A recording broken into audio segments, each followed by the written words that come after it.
দেশি এবং বিদেশি যে চক্রান্ত, সেই চক্রান্তের কবলে পড়ে আবারও দুর্দশার মধ্যে পড়তে যাচ্ছে।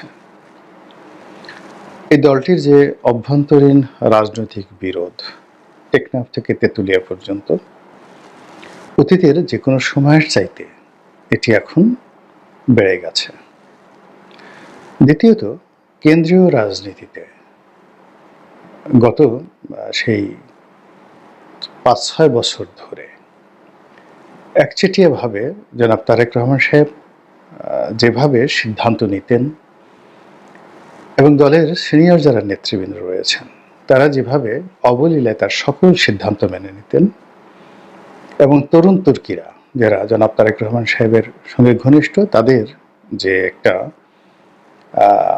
যাকে বলা হয় দাপট ছিল, ঠিক বেগম জিয়ার মুক্তির পর, তার মুভমেন্ট বেড়ে যাওয়ার পর এবং তিনি বিদেশে যাচ্ছেন, তারপর বিভিন্ন অনুষ্ঠানে অংশগ্রহণ করছেন, এই জিনিসগুলোতে দলের যারা প্রবীণ, সেই প্রবীণ যারা লোকজন, তাদের মধ্যে এক ধরনের আত্মবিশ্বাস, এক ধরনের উচ্ছলতা দেখা যাচ্ছে, যা কিনা বলতে গেলে দলের তরুণ তুর্কিদের যে নেতৃত্ব, সেই নেতৃত্বটিকে কিছুটা হলেও ভারসাম্যহীন করে ফেলেছে।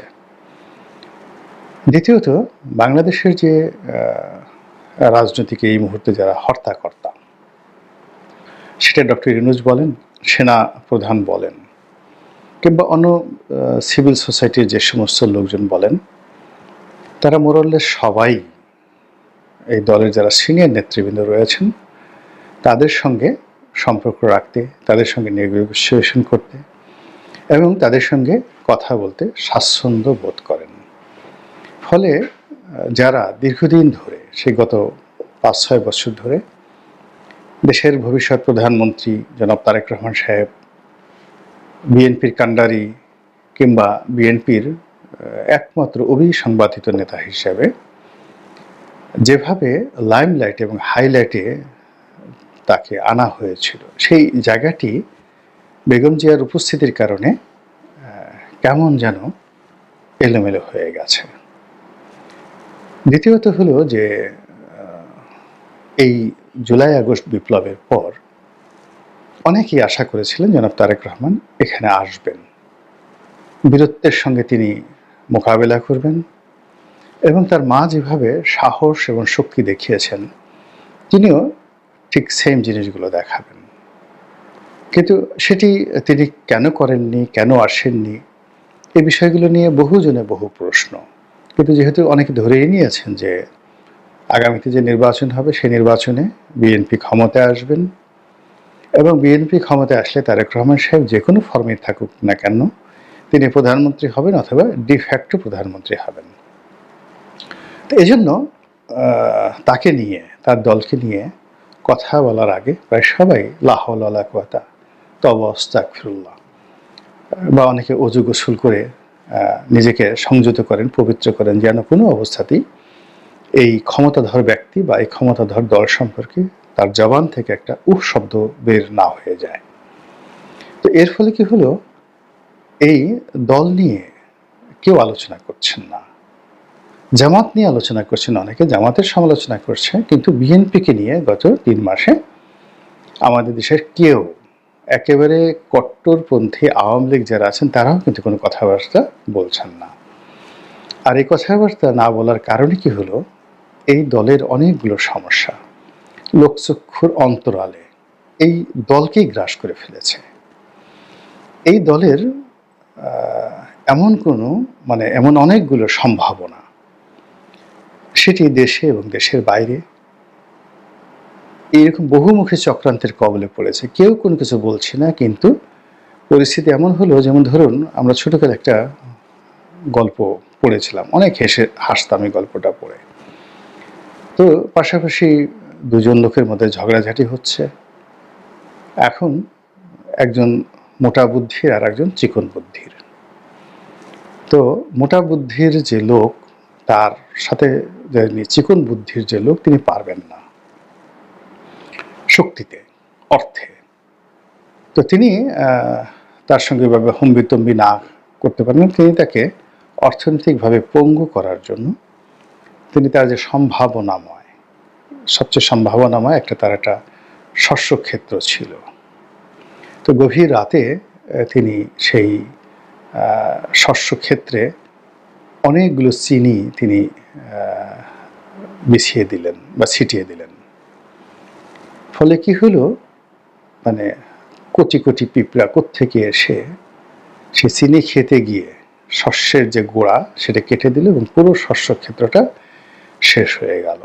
ফলে চিকন মোটা বুদ্ধির যে লোকটি যখন সে অর্থনৈতিকভাবে দুর্বল হয়ে পড়ল, অমনি তার আর সেই আগের মতো দাপট রইল না। এখন বিএনপির যে ক্ষমতা, বিএনপির যে জনপ্রিয়তা, বিএনপির যে সম্ভাবনা, এটিকে সরাসরি যারা এই মুহূর্তে মোকাবেলা করতে পারছেন না, তারা এমন কিছু করছেন লক্ষ্যে অলক্ষ্যে যেন বিএনপির সঙ্গে তাদের সরাসরি ক্ল্যাশ এবং কন্ট্রাডিকশন না হয়। তো এই কাজগুলো ভারত করছে, এই কাজগুলো আমেরিকা করছে, এই কাজগুলো ইউরোপীয় ইউনিয়ন করছে, এই কাজগুলো আওয়ামী লীগ করছে, এই কাজগুলো বাংলাদেশে অপর যে সকল রাজনৈতিক দলগুলো রয়েছে, বড় বড় রাজনৈতিক দল, এমনকি একেবারে ছোট ছোট রাজনৈতিক দল, তারাও করছে। এবং প্রায় সবাই বিএনপির সঙ্গে মুনাফেকি করছে।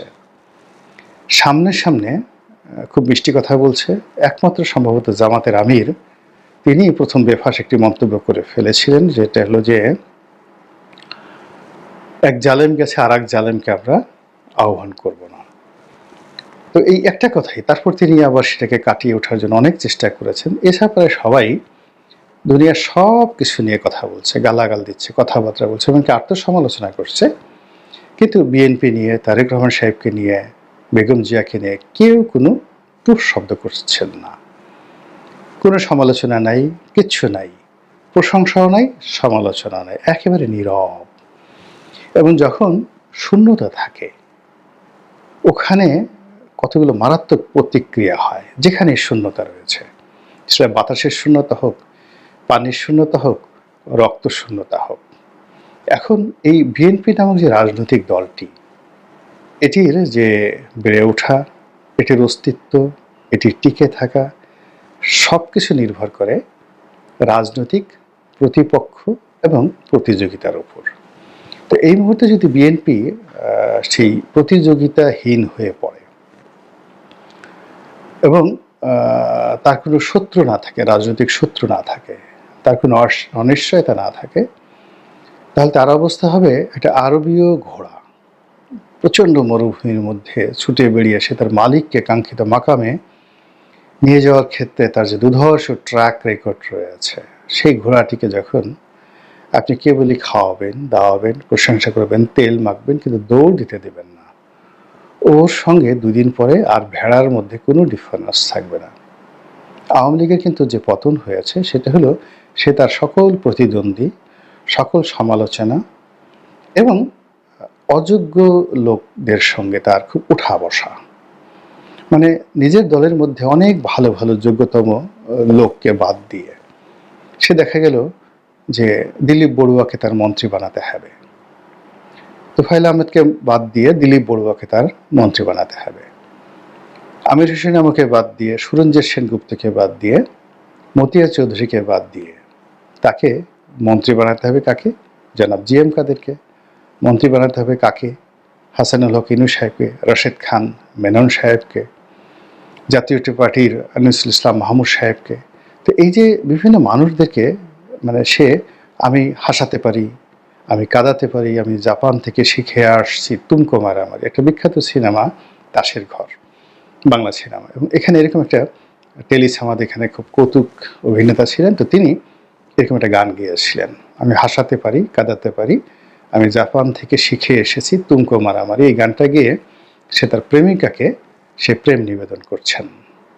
তো এখন আমাদের যারা রাজনৈতিক কর্তা ব্যক্তি, তাদের মধ্যে ওই একটা প্রবৃত্তি এসে যায় যে আমি কাউকে হাসাতে পারি, আমি কাউকে কাঁদাতে পারি, আমি এমন মারামারি করতে শিখে এসেছি, এই মারামারি আমার সামনে কেউ দাঁড়াতে পারবে না। তো এই প্রবৃত্তি থেকেই কিন্তু কেউ বিএনপিকে নিয়ে সমালোচনা করছে না। আর সেই সমালোচনা না করার কারণে প্রতিটি জনপদে বিএনপির সঙ্গে বিএনপির দ্বন্দ্ব শুরু হয়েছে, বিএনপির সঙ্গে বিএনপির সংঘাত। আর এর ফলে যে সমালোচনা হচ্ছে এবং যে ঘটনাগুলো ঘটছে, ভোটের রাজনীতিতে নেতিবাচক প্রতিক্রিয়া তৈরি হচ্ছে। এরপর এই যে বেপরোয়া বিএনপির কিছু নেতাকর্মীকে টার্গেট করে দেশি বিদেশি বিভিন্ন গোয়েন্দা সংস্থা এমন সব ঘটনা ঘটাচ্ছে, সেটা সচিবালয়, সেটা ব্যাংক পাড়াতে, সেটা কোর্ট কাছারিতে, যার সঙ্গে বিএনপির কোনো যোগাযোগ নেই, বিএনপির কোনো নীতি আদর্শ নেই, বিএনপির কোনো নেতা কখনো এই ধরনের কোনো কর্মকাণ্ড করার জন্য কাউকে বলেননি, কিন্তু তারা এই কাজগুলো একের পর এক করে যাচ্ছেন। যেমন ধরুন সাবের হোসেন চৌধুরী সাহেবকে কিল ঘুষি মারা হলো, লাথি মারা হলো, ডিম মারা হলো, কিংবা ধরুন হাইকোর্টের একজন বিচারপতিকে ডিম মারা হলো। এরকম অসংখ্য ঘটনা। বা শাহবাগে হিন্দুদের যে বা ইসকনের একটা গ্যাদারিং ছিল, সেই গ্যাদারিংটা যুবদল এবং ছাত্রদলের ছেলেরা গিয়ে সেটাকে ক্লিয়ার করে দিল এবং তারা দেখাতে চাইলো যে এরকম বড় কোনো জিনিস করার ক্ষমতা এখন ছাত্রদল এবং যুবদল ছাড়া অন্য কারোরই নেই।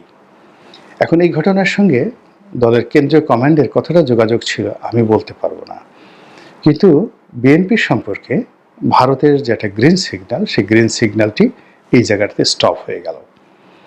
এরপর কোর্ট কাছারিতে যে ঘটনাগুলো ঘটেছে, এটা পুরো আন্তর্জাতিক অঙ্গনে, দেশীয় মিডিয়াতে, আন্তর্জাতিক মিডিয়াতে, কূটনীতি পাড়ায় একই কথা। এখনো ক্ষমতা লাভ করেনি, এখনো নির্বাচনে জয়লাভ করেনি, এখনো যদি এই অবস্থা হয় তাহলে ক্ষমতায় গেলে তারা না জানি কি করবে। কাজী যেই লাউ সেই কদু তো নয়, লাউয়ের পরিবর্তে এখন দেখা যাচ্ছে কচু চলে আসছে, কচুর পরিবর্তে আরও কিছু চলে আসছে। তো এইরকম যে কথাবার্তাগুলো হচ্ছে, এই কথাগুলো যে বিএনপির কেন্দ্রীয় কমান্ড তাদেরকে যে পৌঁছে দেবে, এইরকম কোনো অবস্থা দেখা যাচ্ছে না। বিএনপির মধ্যে ভদ্রলোক হিসেবে পরিচিত, বিএনপির স্পোকম্যান হিসেবে যিনি পরিচিত জনাব মির্জা ফখরুল ইসলাম আলমগীর সাহেব অনেক বাস্তবসম্মত কথা বলার চেষ্টা করছেন, কিন্তু দলের ভিতরে এবং বাইরে তাকে নিয়ে তুমুল সমালোচনা হচ্ছে যে তিনি কেন এই কথাগুলো বলছেন। কিন্তু তিনি তো এই বিএনপি নামক দলটির হাল ধরে আছেন দীর্ঘদিন ধরে, তার জীবন, তার যৌবন পুরোটাই শেষ হয়ে গেছে আওয়ামী লীগ জমানাতে। সেই 2014 থেকে আজ পর্যন্ত এই ভদ্রলোকের উপর যে নির্যাতন করা হয়েছে, তো এই নির্যাতনের কবলে পড়ে তিনি বাস্তবতা যেভাবে বুঝেন, রাজনীতিটা যেভাবে আন্দাজ করেন, কিংবা যেভাবে গয়েশ্বরবাবু বুঝতে পারেন, কিংবা যেভাবে আমির খসরু মাহমুদ চৌধুরী বুঝতে পারেন, ওভাবে কিন্তু দলের যারা তরুণ তুর্কি আছেন, যারা দীর্ঘদিন হয়তো দেশের বাইরে ছিলেন, এখন হঠাৎ করে চলে এসেছেন, বা যারা রক্ত গরম বিভিন্ন রকম, তারা কিন্তু এই বাস্তবতাটা বুঝতে পারবেন না। ফলে দেখবেন যে এই সময়টিতে দলের যারা প্রাজ্ঞ সিনিয়র নেতৃবৃন্দ রয়েছেন, সেটা সেলিমা রহমান বলেন, সালাউদ্দিন সাহেব বলেন, সালাউদ্দিন আহমেদ সাহেব বলেন, তারপর ডক্টর মঈন খান বলেন, এমনকি মীর জাব্বার সাহেব বলেন, তারা সবাই মেপে কথা বলছেন। নজরুল ইসলাম খান বলেন, খুবই মেপে কথা বলছেন, যেন কোনো অবস্থাতেই তারা ঘরের ভিতরে এবং বাইরে, দলের ভিতরে এবং বাইরে কারো শত্রু না হন। দলের ভিতরে অন্য তরুণ তুর্কিরাও কেউ কিন্তু ওরকম কথাবার্তা বলছে না, এমনকি রিজভী সাহেব কোনো কথাবার্তা বলছেন না। তো এই কথাবার্তা না বলার কারণে কি হচ্ছে, সমস্ত দায় দায়িত্বগুলোই কিন্তু চলে যাচ্ছে জনাব তারেক রহমান সাহেবের দরবারে। তার দরবারে যেহেতু গিয়েছে, সঙ্গত কারণে তার মাথার উপর, তার ঘাড়ের উপর এই দায় দায়িত্বগুলো এসে পড়েছে। তো তিনি দিন যত যাচ্ছে, তিনি বাংলাদেশের এই জটিল পরিস্থিতি তার কাছে আরও জটিল মনে হবে। এর কারণ হলো তিনি লন্ডনে থেকে আসলে বোঝা যায় না, তারপরে আমেরিকা থেকে বোঝা যায় না। আমি নিজেও যখন 7 দিনের জন্য, বা আপনি নিজে যখন 15 দিনের জন্য আপনার অফিস ছেড়ে, বাসা ছেড়ে কোথাও যান, 15 দিন পরে এসে দেখবে যে সব কিছু মনে হচ্ছে নতুন বা অচেনা। নিজের ঘরে ঢুকে 1 মাস পরে আপনি দেখবেন আপনার স্ত্রীকে আপনার অচেনা মনে হচ্ছে, হঠাৎ করে তার হাত ধরতে আপনি পারবেন না। তো সেক্ষেত্রে জনাব তারেক রহমান সাহেব দীর্ঘদিন যাবৎ বাংলাদেশ থেকে বাইরে, তো তিনি এই যে সুদীর্ঘ সময় দেশের বাইরে আছেন, এর সময় কত যুবক বৃদ্ধ হয়ে গেল, কত ছেলে মেয়ে জন্ম নিয়ে তারা এখন বিএনপির নেতাকর্মী হয়ে গেল, কত মানুষ মরে গেল। তো উনি ওখান থেকে কতজনের খবর রাখেন। এ সময়ের মধ্যে আমাদের ধানের অবস্থা কি, ধানের শীষের অবস্থা কি, নদী নালার অবস্থা কি, মাছের স্বাদ কেমন হয়েছে, এই জিনিসগুলো কোনো অবস্থাতেই তার ওখানে বসে অনুধাবন করা সম্ভব না। কিন্তু এই গত 100 দিনে দেখা গেল এমন কিছু ঘটনা ঘটেছে, এই ঘটনায় তার যে রাজনৈতিক জীবন, তার যে রাজনৈতিক অনুভূতি, তার যে রাজনৈতিক ভবিষ্যৎ, সব কিছুর মধ্যেই একটা বোঝা এসে পড়ে গেছে। এবং এই বোঝাকে কাজে লাগিয়ে আগামীতে যারা বিএনপিকে ক্ষতি করতে চায়, আগামীতে যারা চায় যে তারেক রহমান সাহেব ক্ষমতায় না আসুক, তিনি প্রধানমন্ত্রী না হন, বিএনপি ক্ষমতায় না আসুক, একটা জগা খিচুড়ি মার্কা রাজনীতি হোক, একটা দুর্বল পার্লামেন্ট হোক, পাকিস্তানের শাহবাজ শরীফের মতো, যাদেরকে ধমক দেয়া যায়, যাদেরকে টানা হেঁচড়া করা যায়, ঠিক ওইরকম একটা কিছু আসলে পেছন থেকে যারা কলকাঠি নাড়েন তাদের জন্য খেলতে অনেক সুবিধা হয়। তো সেই দিকে এগোনোর জন্য এই মুহূর্তে বাংলাদেশের একমাত্র বাধা হলো BNP. Awami League has gone. Awami লীগের যে যাই বলুক না কেন, আমি প্রথম থেকে বলে আসি যে আগামী 20 বছরের আগে তাদের রাজনীতিটা একটা সেইভে আসবে, এটা সম্ভব নয়। যদি সরকার চায়, বিএনপি চায়, তাহলে তারা সর্বোচ্চ একটা ভালো ফলাফল করতে পারে। 1979 সনে শহীদ প্রেসিডেন্ট জিয়াউর রহমান সাহেবের জামানাতে একটা ইলেকশন করে সংসদে তারা যতটুকু ভালো করেছিলেন, ঠিক ততটুকু হায়েস্ট তারা করতে পারবেন, নট মোর দ্যান দ্যাট। এর বাইরে করতে হবে না, তাদেরকে আবার সেই 2 দশক অপেক্ষা করতে হবে। এটাই রাজনীতির সূত্র। এর বাইরে কেউ হয়তো তেল মারতে পারেন, পাম্পট্টি মারতে পারেন, সেই সাবেক প্রধানমন্ত্রী বাংলাদেশে আসবেন, তার মেয়ে আসবে, তার ছেলে আসবে, তারপরে শেখ রেহানা আসবে, তার ছেলে আসবে, আবার সে মেলা মিলবে, আবার সে বাদ্য বাজবে, আবার সে গান, সানাই নহবর সব কিছু বাজবে। সকলই স্বপ্ন, গান এবং কবিতায় এগুলো বানাবে, কিন্তু বাস্তবতা এটা হয় না। বাস্তবতা হলো এখন পাদবীতে আছে কেবলই বিএনপি, কেবলই বিএনপি, কেবলই বিএনপি। তো কাজেই রাজনীতিকে যারা পছন্দ করেন না, বিরাজনীতিকরণ যাদের নেশা, এবং যারা 111, যারা 211-এর স্বপ্ন দ্রষ্টা, তাদের সব কিছুর মূলে একেবারে প্রাইম টার্গেট হলো বিএনপি। এবং বিএনপির সঙ্গে তারা কেউ সংঘাতে যেতে চায় না, not by in word or in activities. কিছুতেই তারা সংঘাতে যাবে না। না গিয়ে তারা কি করবে? শুধুমাত্র কূটচাল চালবে, চাণক্য নীতি। আর সেই চাণক্য নীতির কবলে পড়ে গত 100 দিনে বিএনপি যে কত বড় ক্ষয়ক্ষতি হয়ে গেছে, এটা বোধ হয় বিএনপি যারা শীর্ষ নেতৃবৃন্দ রয়েছেন তাদের এটার হিসাব মেলানোটা এই মুহূর্তে জরুরি হয়ে পড়েছে। ক্ষমতায় যাওয়ার জন্য নয়, নিজেদের অস্তিত্ব রক্ষার জন্য।